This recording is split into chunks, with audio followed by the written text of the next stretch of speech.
Gold, trusted gold buyers. మీరు తాకట్టు పెట్టిన బంగారాన్ని విడిపించి ఈ రోజు ఉన్న మార్కెట్ ధరకు కొనబడను. బిగ్ బాస్ ఏమైనా ఉపయోగపడింది నీకు?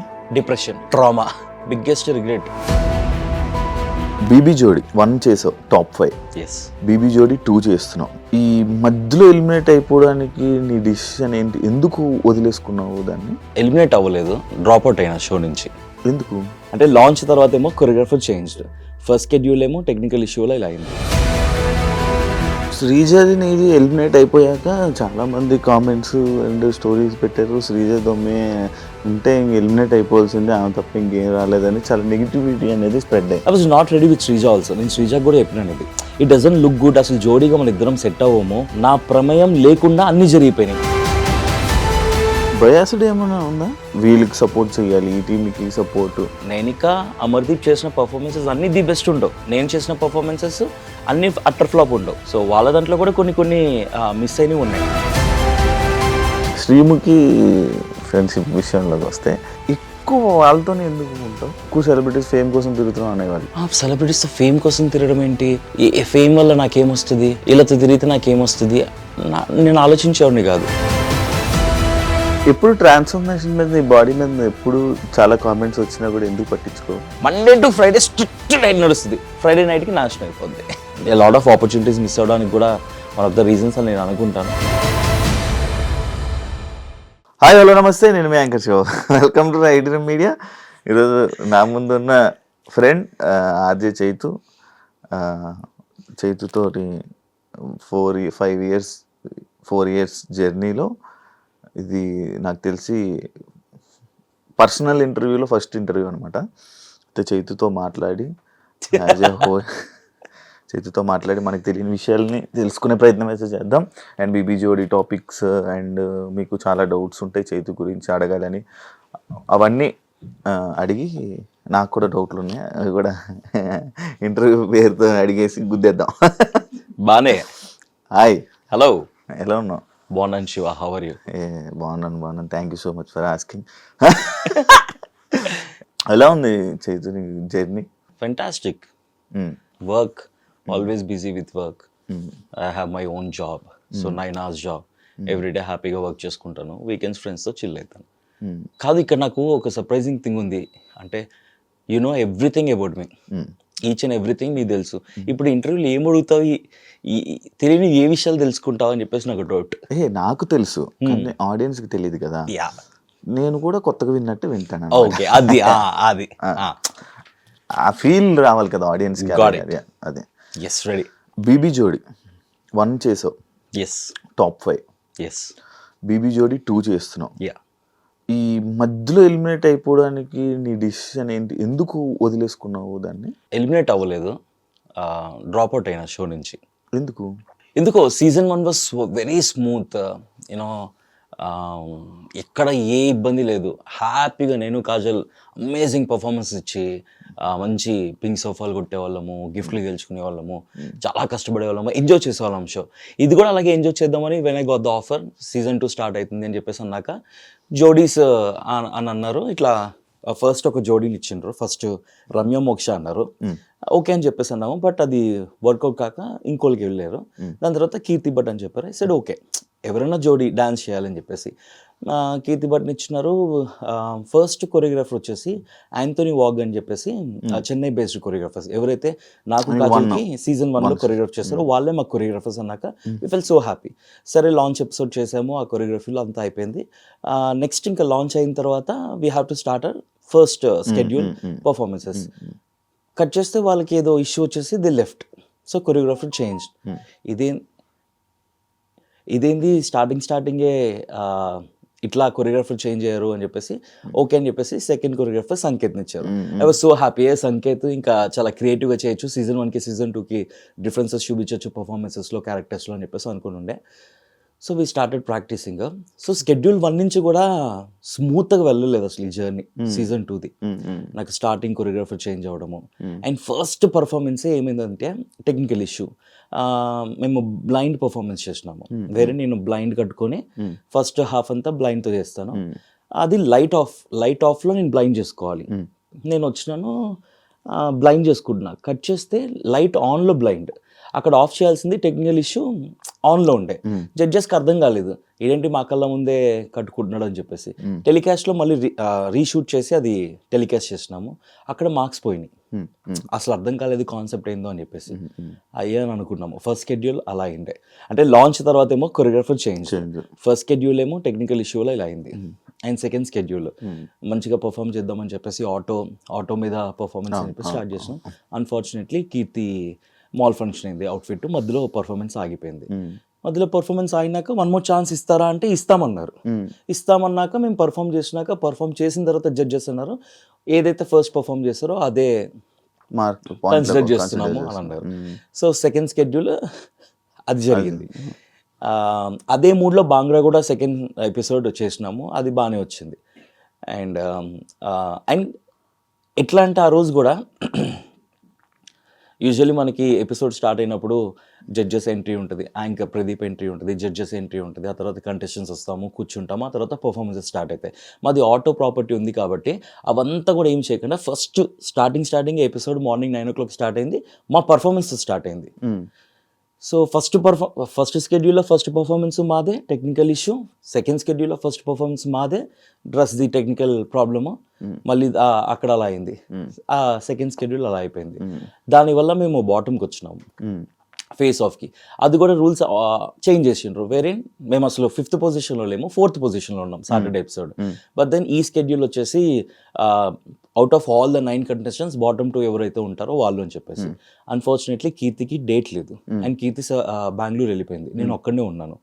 And I have to perform 90 seconds. నా దగ్గర పవర్ అస్త్రా ఉంది, I want use that power Astra అని చెప్పేసి పవర్ అస్త్రా యూజ్ చేసుకొని సేఫ్ అయిపోయినా. సెకండ్ షెడ్యూల్ కట్ చేస్తే పవర్ అస్త్రా యూజ్ అయిపోయిన తర్వాత we are giving 1 more chance to Dhanraj Bhanu అని చెప్పేసి జడ్జెస్ చెప్పారు. నా పవర్ అస్త్రా వేస్ట్ అయిపోయింది, దానికి వాల్యూ లేకుండా అయిపోయింది. అయ్యా నో ఎలిమినేషన్ పెట్టినప్పుడు ఎందుకు పవర్ అస్త్రాని వేస్ట్ చేయడం అని చెప్పేసి అక్కడ ఐ ఫెల్ట్ బ్యాడ్. మళ్ళీ కీర్తి వెళ్ళిపోయింది. తర్వాత థర్డ్ షెడ్యూల్ వచ్చేటప్పటికి కీర్తి తన పర్సనల్ ఇష్యూస్ వల్ల Keerthi got dropped out. Personal issues అంటే ఏది మొన్న అయింది అదేనా? యా, తన పర్సనల్ లైఫ్లో జరుగుతున్న ఇష్యూస్ నాకు చెప్తూ ఉండే. అదే మూడ్లో, అదే ప్రెషర్లో, అదే స్ట్రెస్లోనే పాపం ప్రాక్టీస్లు చేసేది. అండ్ డే 1 నుంచి కూడా కీర్తికి అసలు డేట్స్ లేవు ఈ షోకి, ఓన్లీ 2 days వచ్చేది. బెంగళూరులో షూట్ చేసుకొని రేపు మాకు టెక్నికల్స్ ఉంది అని అనగా ఈ రోజు వచ్చేది. ఈ రోజు వచ్చి 2 performances నేర్చుకునేది టెక్నికల్స్లో. మళ్ళీ టెక్నికల్ డే రోజున అలా చేసేసి ఆ రోజు ఓన్లీ 2 days 2 performances నేర్చుకునేది. ఇమ్మీడియట్గా క్యాచ్ చేసేది వెరీ కాన్ఫిడెంట్గా. సో ముందు నుంచి డేట్స్ ఉంటే కనుక ఇంకా మంచిగా పర్ఫెక్షన్స్తో చేసేవాళ్ళము. బట్ సో సెకండ్ షెడ్యూల్ అలాగా పవర్ అస్త్రా పోయింది. ఎందుకని నాకు ఇలా జరుగుతున్నాయి, షెడ్యూల్ 1 నుంచి కూడా అన్నీ ఇట్లా అవుతున్నాయి అని చెప్పేసి I was making fun of myself on stage. జడ్జెస్తో కూడా నాకే జరుగుతాయి ఇట్లాగా, లైట్ ఆన్ అయిపోతాయి, మధ్యలో డాన్స్లు ఆగిపోతాయి, నా పవర్ అస్త్రా వాడేసుకుంటారు అని చెప్పేసి కామెడీ ఇస్తుండే. కీర్తి తన పర్సనల్ ప్రాబ్లం వల్ల నేను డ్రాప్ అవుట్ అవుతున్నాను షో నుంచి అని చెప్పేసి తను ఎప్పుడు చెప్పింది మాకు. ఇంకా నెక్స్ట్ షెడ్యూల్కి ఇప్పటికి గ్యాప్ ఒక 4 days ఉంటుందేమో అంతే. 4 days అప్పుడు చెప్పింది. అప్పటికప్పుడు జోడీని చూడాలంటే ఇట్స్ ఇంపాసిబుల్. ట్రై చేస్తున్నారు. లాట్ ఆఫ్ బీబీ కంటెస్టెంట్స్ని అడిగారు. కొంతమంది బిజీ, కొంతమంది ఇంట్రెస్టెడ్. బట్ దెన్ నాకు సెట్ అయ్యేవాళ్ళు. అలా కట్ చేస్తే Sreeja, I was not ready with Sreeja also. నేను శ్రీజాకి కూడా చెప్పినాను ఇది, ఇట్ డజంట్ లుక్ గుడ్, అసలు జోడీగా మన ఇద్దరం సెట్ అవ్వము. నేను శ్రీముఖి అవినాష్కి ఇట్లా శ్రీజ అని అంటున్నారంటే వాళ్ళు చెప్పింది కూడా ఇదే, మీ ఇద్దరు స్టేజ్ మీదకి వెళ్ళగానే ఫస్ట్ పర్ఫార్మెన్స్ అమ్మాడి గుమ్మాడి ఫాదర్ డాటర్ లా ఉంటారు అని చెప్పేసి అలా they were making fun of it. I also felt it, వద్దు అని అనుకున్నాము. బట్ ఇంకా ఛాన్స్ లేదు, యూ హ్యావ్ టు అని చెప్పేసి క్రియేటివిటీని చెప్పిన తర్వాత శ్రీజ కూడా 2 days మాకు షూట్కి పర్ఫార్మెన్స్కి 2 days టైం ఉండే. ఆ 2 daysలోనే 2 performances ప్రాక్టీస్ చేస్తున్నాము. నీలి ఆకాశం అండ్ దమ్ము రూలర్ స్టేజ్ మీద పర్ఫామ్ చేసినాం. ట్రస్ట్ మీ, నీలి ఆకాశం మేము అనుకున్నాము చాలా బాగుంటుంది, క్యూట్గా వావ్ మూమెంట్ ఉంది, థర్మాకోల్ అని చెప్పేసి. ప్రాక్టీస్లో ఒక్కసారి కూడా థర్మాకోల్ ఇలా కొడితే మిస్ అవ్వలేదు, చేతిలో ఉండేది. 2 వావ్ మూమెంట్స్. టెక్నికల్స్ మిస్ అవ్వలేదు అసలు. నెవర్ ఇన్ ద పర్ఫార్మెన్స్ మేము ప్రాక్టీస్ చేసిన దాంట్లో ఒక్కసారి కూడా మిస్ అవ్వాలా.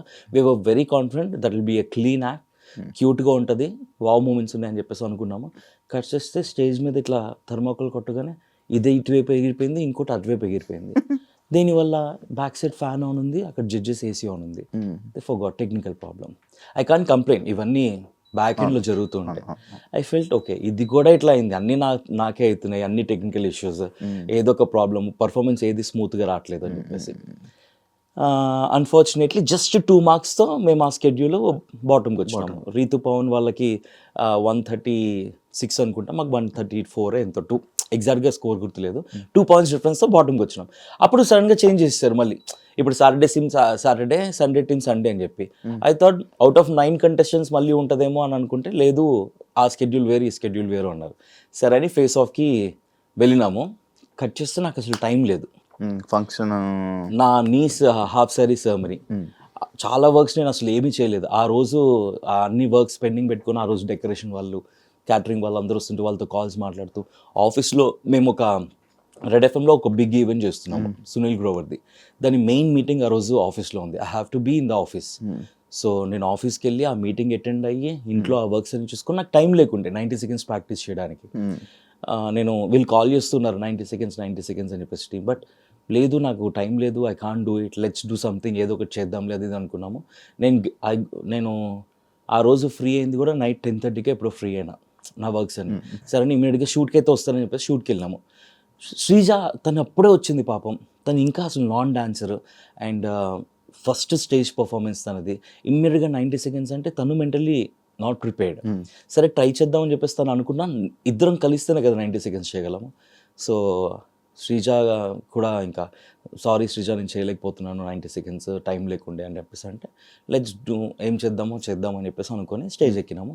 I set the same thing to judges, నాకు అస్సలు టైం లేకుండే, అన్ఫార్చునేట్ అన్ని వరుసగా నాకే జరుగుతున్నాయి.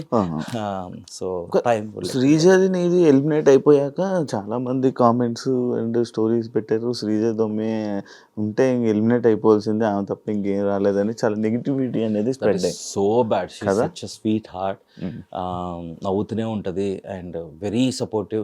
అండ్ ఎంత ప్యాషనెట్గా నేర్చుకుందంటే తనకి తెలుసు తనకి డాన్స్ రాదు అని చెప్పేసి, గ్రేస్ఫుల్గా చేయాలి అంటే కనుక ఇట్ టేక్స్ టైం అని చెప్పేసి. ఉన్న టైంలో ఈ 2 పర్ఫార్మెన్సెస్ కూడా పాపం కష్టపడి, ఫస్ట్ టైం పర్ఫార్మెన్స్ నైట్ 1:32 వరకు ప్రాక్టీస్ చేసినాం మేము ఆ పర్ఫార్మెన్సెస్.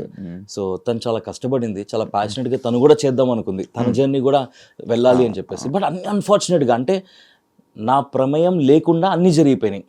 లైట్లు ఆన్ అయిపోవడం, ఆఫ్ అయిపోవడాలు, ఏసీలో ఆన్ నుండి థర్మోకోల్ ఎగిరిపోవడాలు, కీర్తి పర్సనల్ ఇష్యూస్ అవ్వడాలు, కీర్తి మాల్ ఫంక్షన్ అవ్వడము, అండ్ దెన్ పవర్ స్టార్ అన్నెసరీగా వేస్ట్ అయిపోవడము, ఇవన్నీ నాకు తెలియకుండా ఏంటో something is happening, not everything is in right way, ఏదో ఒకటి జరుగుతుంది ఎవ్రీ స్కెడ్యూల్ అని చెప్పేసి అనిపించింది. 90 సెకండ్స్ చేయడానికి రెడీగా ఉండే విత్ కీర్తి, బట్ కీర్తి అవైలబుల్గా లేదు. ఇక్కడ 90 సెకండ్స్ చేద్దామంటే నేను అవైలబుల్గా లేను, టైం లేకుండే. జస్ట్ 1 డేలో అవ్వదు కదా. అదే రోజు నాకు మీటింగ్స్ ఆఫీస్లో, అదే రోజు నాకు ఫ్యామిలీ ఫంక్షన్ ఉండడంతో ఇంకా నేను మెంటల్ డిసైడ్ అయిపోయాను, okay it's not working out, so let's take a call. వాళ్ళు ఉండమంటే ఉందాము, నెక్స్ట్ షెడ్యూల్ చూసుకుందాం, వెళ్ళిపోమంటే వెళ్ళిపోదాం అని చెప్పేసి శ్రీజ నేను మాట్లాడుకొని అప్ టు ఇయర్ అంటే ఐ వాంట్ గో అంటే ఓకే అని అన్నారు అంతే. కాదు జోడీలు విడిపోతున్నాయి ఎందుకు బీబీ జోడీస్? ఏమో సీజన్ 2లో అదే కీర్తికి పర్సనల్ ఇష్యూ, నాకు వచ్చేసి నా పర్సనల్, అదే ఏది వర్కౌట్ కావట్లేదు. And then personal family occasion, office work. Naini పావనికి తనకు కూడా మెంటల్ స్ట్రెస్ ఉండడం, she not able to take all this stress అని చెప్పేసి షీ డ్రాప్డ్ అవుట్. బయాస్డ్ ఏమైనా ఉందా అంటే నీకు అనిపించిందా? బయాస్డ్ ఇన్ ద సెన్స్ అంటే లైక్ ఒక ఇప్పుడు వీళ్ళకి సపోర్ట్ చేయాలి, ఈ టీంకి సపోర్ట్, ఈ డ్యాన్స్ సపోర్ట్. చాలా షోస్ అన్ని నేను ఎన్నో ఇయర్స్ నుంచి చూస్తున్నాను కదా, ఎందుకంటే కింద మొత్తం మ్యాక్స్ షో స్టార్ట్ అవ్వగానే అమర్ మన మానస్ విన్నర్ అని చెప్పి కామెంట్ స్టార్ట్. బికాస్ మానస్కి అమర్కి dances, they are professional dances వాళ్ళ జోడీస్. నైనిక ఇంకా సృష్టి ఇద్దరు అమేజింగ్ డాన్సెస్. అది అసలు మీకు డ్యాన్స్ రాదు, నాన్ డాన్సర్స్ వాళ్ళందరూ డాన్సర్లు ప్లస్ మాస్టర్స్, వారు కొరియోగ్రాఫర్లతో పాల్గొచ్చారు. మరి అప్పుడు అనిపించలేదా నీకు అది? మరి ఇదే కదా బయాస్డ్ కానీ ఇది కానీ. కాంపిటీషన్ అంటే మనీ, ఇప్పుడు డబ్బులు ఉంటాయి, 10 లక్షలు 15 లక్షలు మనీ ఉంది. You have to be a sport. నీ ముందు ఎవరున్నా కూడా you have to give your best. ఇప్పుడు నైనిక అమర్దీప్ చేసిన పర్ఫార్మెన్సెస్ అన్ని ది బెస్ట్ ఉండవు, నేను చేసిన పర్ఫార్మెన్సెస్ అన్ని అట్టర్ ఫ్లాప్ ఉండవు. కొన్ని బెస్ట్ ఉంటాయి, కొన్ని ఫ్లాప్లు ఉంటాయి. వాళ్ళ దాంట్లో కూడా బెస్ట్ ఉంటాయి, ఫ్లాప్ ఉంటాయి. సో వాళ్ళ దాంట్లో కూడా కొన్ని కొన్ని మిస్ అయినవి ఉన్నాయి, ఎనర్జీ డ్రాప్ అవ్వడం కానీ వాళ్ళ ప్రాపర్టీ మిస్ అవ్వడం కానీ అట్లాగా. So yeah, it's a competition అంతే. నీకు అదర్ జోడీస్కి competition, you go have fun, dance, judges will take care of it. కంటెస్టెంట్స్తో ఏమైనా ఇస్తారనుక మాట్లాడుకోవాలా. నేనైతే మెంటలీ ఫిక్స్ అయింది, I want enjoy, because season 1 enjoy చేసిన, సీజన్ 2 కూడా I want enjoy.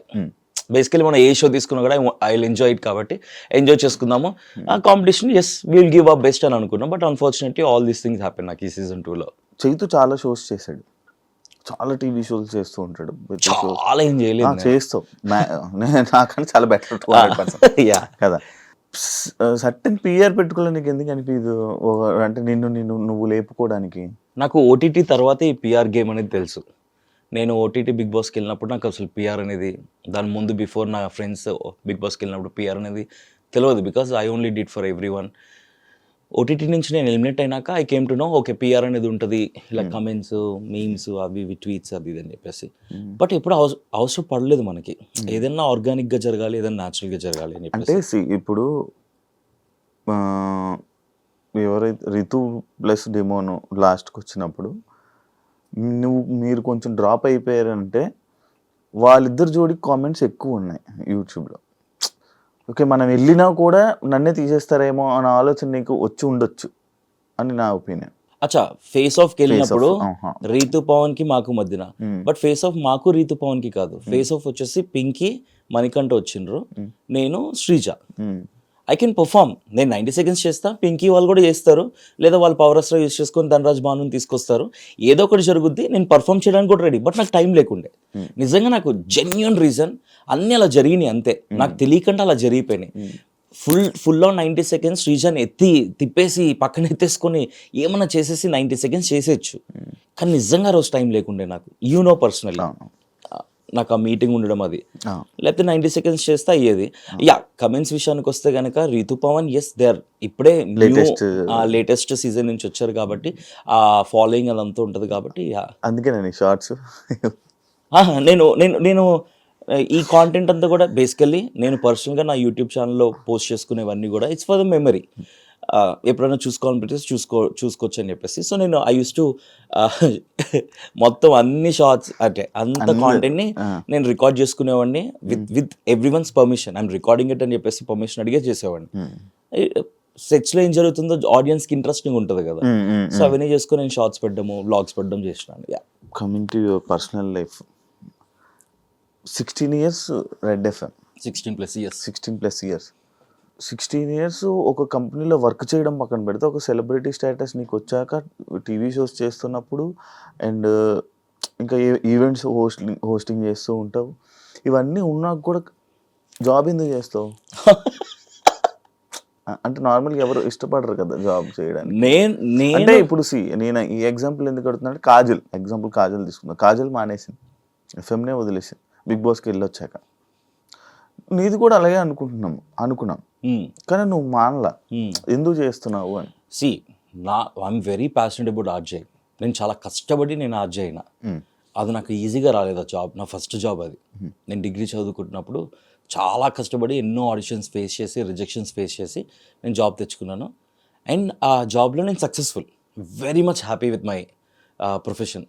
RJ Chaitu నేను ఏవైతే అచీవ్ చేయాలో రేడియోలో యాజ్ ఎన్ ఆర్జేగా అవన్నీ అచీవ్ చేస్తున్నాను, అచీవ్ చేస్తూ ఉన్నాను.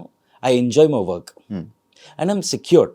నాకు ఎవ్రీ మంత్ ప్రతిరోజు నాకు వర్క్ ఉంది, నేను ఒకరిని వర్క్ అడగని అవసరం లేదు, ఒకరి దగ్గరికి వెళ్ళి ఒకరి వర్క్ కోసం వెయిట్ చేయని అవసరం లేదు. నా వర్క్ నాకు ఉంది, ఆ వర్క్ చేసుకుంటూ నా ఫ్యామిలీని నేను చూసుకుంటూ, నా పర్సనల్ లైఫ్ నేను చూసుకుంటూ, ఏవైతే ఎక్స్ట్రా అవి కూడా ప్యాషన్. నాకు హోస్టింగ్ అంటే ఇష్టం, ఈవెంట్స్ హోస్ట్ చేయడము అండ్ టీవీ షోస్ ఏవైతే వస్తున్నావో ఏ ఆపర్చునిటీని కూడా మిస్ చేసుకోకుండా అన్ని గ్రాప్ చేసుకొని యూస్ చేసుకుంటూ ఐఎమ్ జస్ట్ మూవింగ్ అంతే.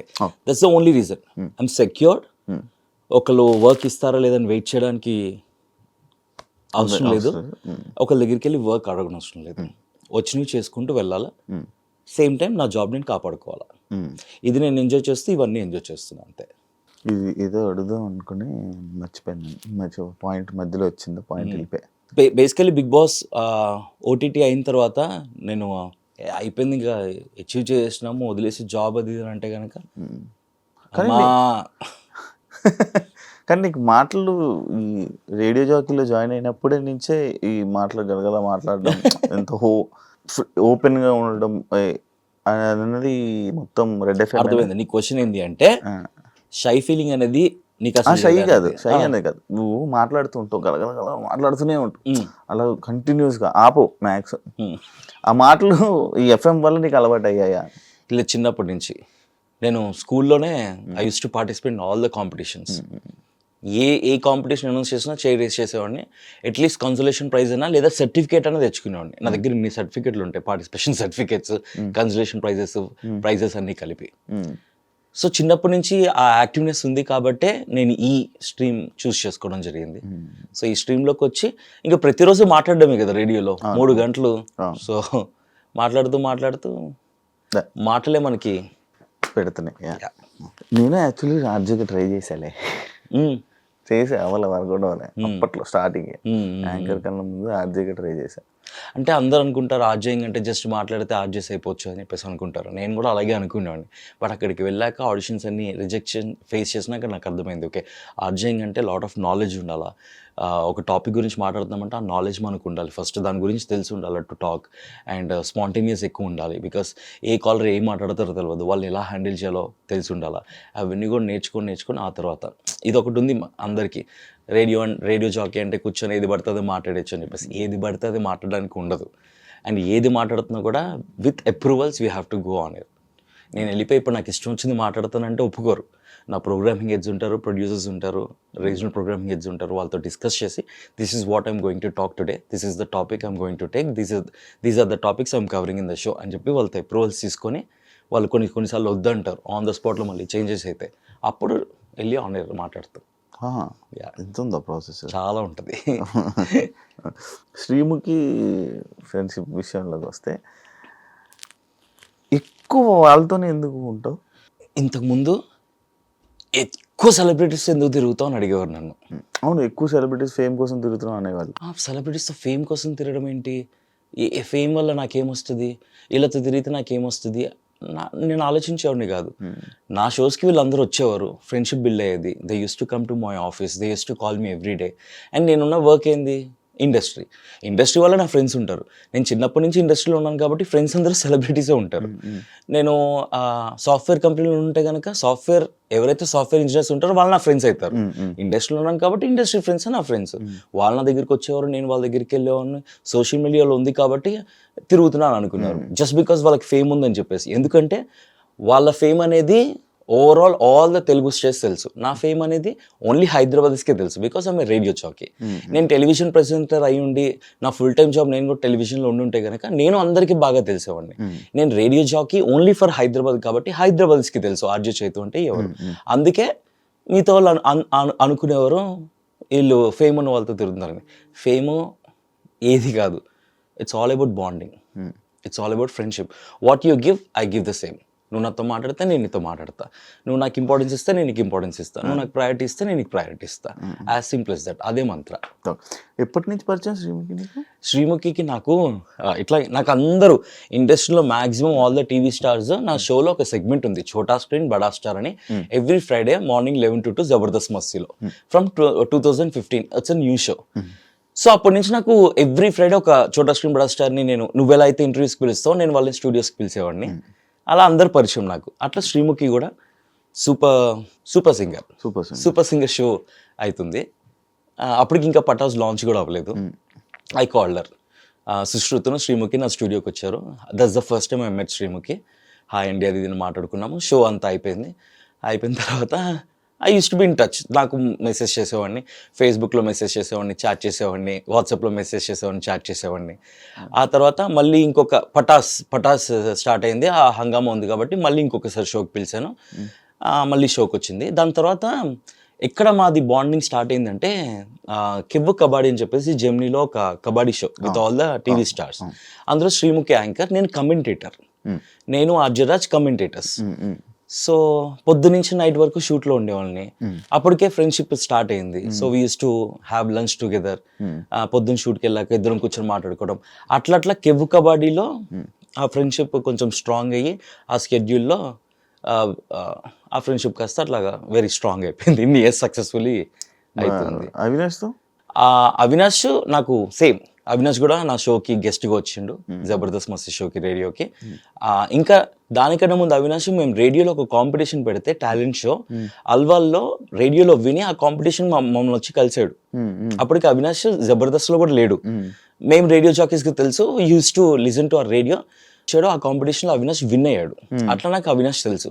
ఆ తర్వాత కట్ చేస్తే జబర్దస్త్లో ఫేమ్ వచ్చింది ముక్కు అవినాష్ అని, నా షోకి ఇన్వైట్ చేస్తున్నాను. అట్లాగా నేను అవినాష్ క్లోజ్ అవ్వడానికి కారణం శ్రీముఖినే, ఆ బాండింగ్ స్ట్రాంగ్ అవడానికి. బికాస్ వీళ్ళిద్దరూ ఫ్రెండ్స్.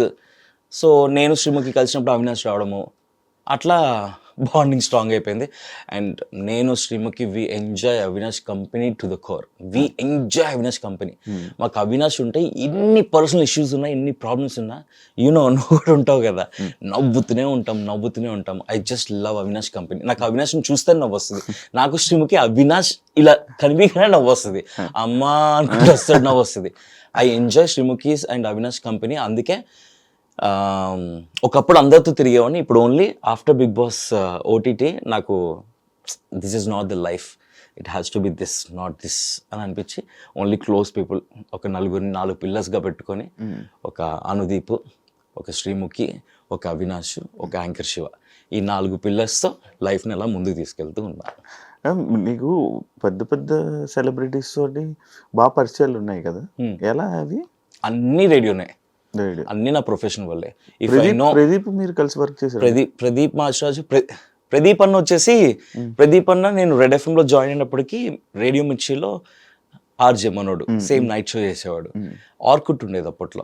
ఆర్కుట్లో ప్రదీప్ అనే నాకు పర్సనల్గా మెసేజ్ చేసి, హాయ్ చేతు, వెల్కమ్ టు ద ఇండస్ట్రీ అని చెప్పేసి అని ఉండే. అట్లా నాకు ఏదైనా ప్రొఫెషనల్గా, బికాస్ ఈజ్ ద సీనియర్ కాబట్టి నాకు ప్రొఫెషనల్గా ఏ ప్రాబ్లం ఉన్నా కూడా రేడియోలో I use to call Pradeep అన్న, I use to meet Pradeep అన్న ఇట్లా అవుతుంది, ఈ యాక్టివిటీ అవుతుంది, సో వాట్ టు డూ, ఎట్లా చేయాలి అది అని టిప్స్ తీసుకునేవాడిని. He use to guide me. అట్లా ప్రదీప్ అన్నతో పరిచయం. ప్రదీప్ అన్నతో నేను ఒక్క షోలో కూడా పార్టిసిపేట్ చేయాల, జస్ట్ పార్టిసిపేట్కి వెళ్ళాను కానీ ఫుల్ షో చేయాలి. This the first show BB Jodi season 2. First అదే చెప్పిన వెళ్ళగానే, దిస్ ద ఫస్ట్ షో అని అంటే, అవును కదరా మనం ఇప్పుడు దాకా చేయలేదు కదరా అని చెప్పి. అట్లా బిగ్ బాస్ ఏమైనా ఉపయోగపడిందా నీకు? డబ్బులు వచ్చినాయి. డబ్బులు 3 వారాలకి నా పేమెంట్ మంచిగా ఉండే 1 వీక్కి. సో నాకు 3 వారాలకి మంచిగా పేమెంట్ వచ్చింది, డబ్బులు బాగానే వచ్చినాయి. అండ్ నాకు బిగ్ బాస్ నుంచి ఇఫ్ ఐ అచీవ్ సంథింగ్ అంటే కనుక మంచి friendship with you, Anil, Bindu. So what I achieve from Bigg Boss OTT అంటే కనుక పీపుల్ లైక్ యూ, పైసల్, అంతే. మెమరీస్, డిప్రెషన్, ఇంకేం ట్రామా ఇంకేం రాలే, ఇవే వచ్చినాయి బిగ్ బాస్ ఓటీటీ నుంచి నాకు. మరి నీకు ఇంతమంది ఫ్రెండ్స్ ఉన్నారు కదా, మరి ఆ బిగ్ బాస్ టైంలో ఎందుకు సపోర్ట్ చేయలేదు నీకు? సపోర్ట్ చేశారు, ఎవరికి వాళ్ళు చేయాల్సింది చేసిండ్రు. బట్ ఓటీటీ కాబట్టి రీచ్ అవ్వలేదు. సో ఫీల్ అవుతావా ఓటీటీకి వెళ్ళాను అనవసరం? Obviously biggest regret. కానీ అప్పుడప్పుడు అనిపిస్తుంది వెళ్ళకపోయింటే కనుక. టీంతో పరిచయాలు అన్నీ ఉండేవి కావా? నాకు ఫస్ట్ నుంచి టీవీతో పరిచయాలు ఉన్నాయి, టీంతో. Maybe Star Maa is one channel నన్ను ఎవ్రీ టైమ్ సపోర్ట్ చేస్తారు, to be frank. Bigg Boss OTT unfortunately అలా జరిగింది. I'm suppose to go to season 4. నేనే వద్దనుకుని ఆగిపోయినాను. ఓటీటీ వచ్చింది, ఓకే అని చెప్పేసి వెళ్ళినా. ఓటీటీ కూడా వెళ్ళడానికి కారణం ఏంటి, మనం ఓటీటీకి వెళ్ళిన వాళ్ళకి మళ్ళీ ఛాన్స్ ఉంది అని చెప్పారు కాబట్టి. అది అవ్వట్లేదు. వి బీన్ వెయిటింగ్, ఏదో ఒక సీజన్లో వస్తామని చెప్పేసి. నేనైతే ఎవ్రీ సీజన్ మనం వెయిట్ చేస్తున్నాం. సీజన్ వచ్చిందంటే అదొక ట్రామాకి వెళ్ళిపోతున్నా. అది కానీ మనకు ఫస్ట్ స్టార్టింగ్ చెప్పింది ఓటీటీ వాళ్ళని మెయిన్ సీజన్ స్ట్రీమ్ తీసుకుంటామని చెప్పి అన్న. స్టేజ్ మీద నీకు నాగార్జున గారు చెప్పారు కదా, please take Shiva to season 6 అని చెప్పి we all felt okay season 6 లో శివ ఉంటాడు అని చెప్పి అనుకున్నాను. నాగ్ సార్ మాటనే అసలు అవ్వలేదు, ఇట్ డిడ్ంట్ వర్క్. పర్సనల్గా ఆయన పర్సనల్ రిక్వెస్ట్ చేసింది. అవును, ఛానల్ హెడ్కి. So I'm talking about Star Maa, one channel who always there to support me. మంచిగా ఈవెంట్స్కి పిలుస్తారు, ఆదివారం షోకి పిలుస్తారు, స్పెషల్స్ ఏమైనా ఉంటాయి. అండ్ బిగ్ బాస్ ఓటీటీ తర్వాత they call me for BB Jodi season 1.